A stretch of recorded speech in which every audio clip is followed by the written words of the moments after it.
Hello दोस्तों, कैसे हो आप सब।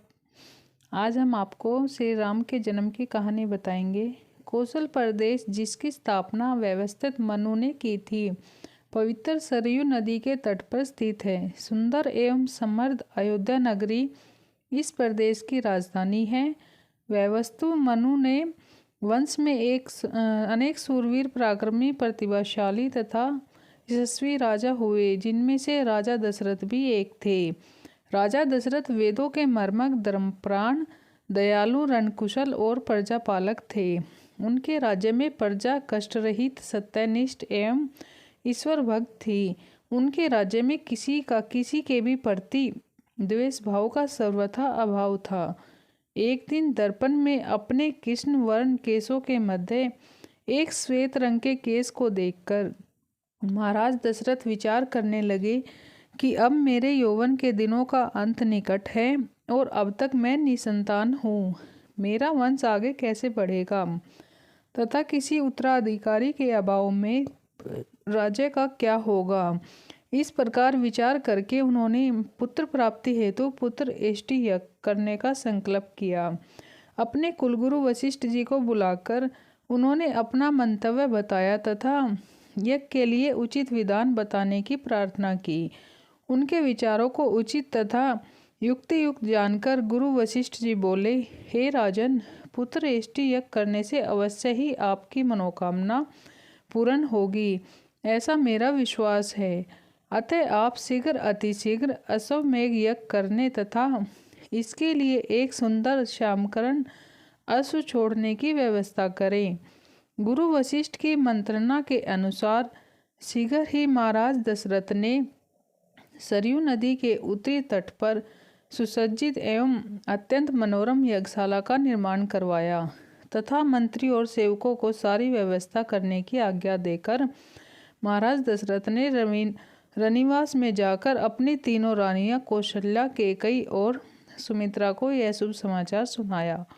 महाराज के वचनों को सुन मंत्रीगणों तथा सेवकों ने महाराज की आज्ञा अनुसार श्यामकरण घोड़ा चतुर्गिनी सेना के साथ छुड़वा दिया। महाराज दशरथ ने देश के देशांतर के मनस्वी, तपस्वी, विद्वान ऋषि मुनियों तथा वैदिक प्रखंड पंडितों को यज्ञ संपन्न कराने के लिए बुलावा भेज दिया।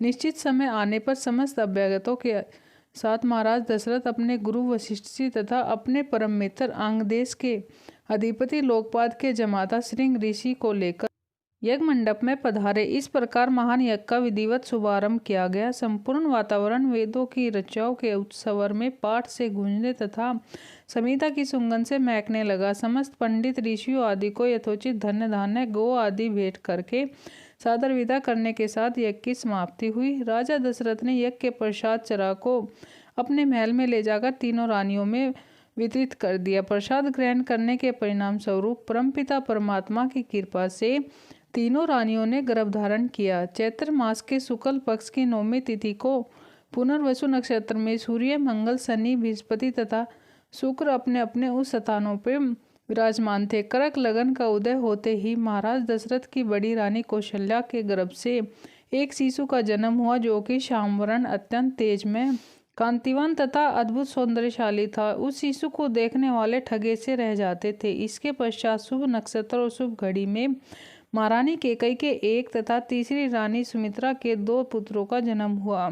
संपूर्ण राज्य में आनंद मनाया। महाराज के चारों पुत्रों के जन्म के उल्लास में गंधर्व गान करने लगे और अप्सराएं नाचने लगी।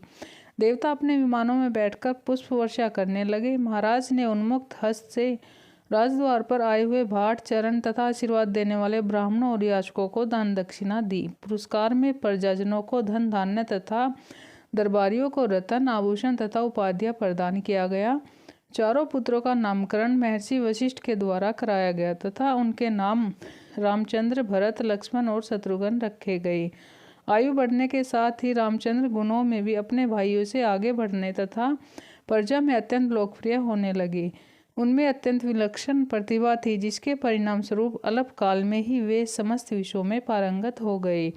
उन्हें सभी प्रकार के अस्त्र शस्त्रों को चलाने तथा हाथी, घोड़े एवं सभी प्रकार के वाहनों की सवारी में उन्हें असाधारण निपुणता प्राप्त हो गई। वे निरंतर माता पिता और गुरुजनों की सेवा में लगे रहते। उनका अनुसरण श्री शेष तीनों भाई भी करते। गुरुजनों के प्रति जितनी श्रद्धा भक्ति इन चारों भाइयों में थी, उतनी प्रेम सौहार्द भी था। महाराज दशरथ का हृदय अपने चारों पुत्रों को देखकर गर्व और आनंद से भर उठता। तो दोस्तों, आज की कहानी आपको कैसी लगी कमेंट करके ज़रूर बताना। वीडियो अच्छी लगी तो लाइक और शेयर करें। चैनल पर पहली बार आए हैं तो चैनल को सब्सक्राइब ज़रूर करें। अपना कीमती समय देने के लिए धन्यवाद। मिलते हैं किसी नई वीडियो के साथ, तब तक के लिए बाय बाय। जय श्री राम।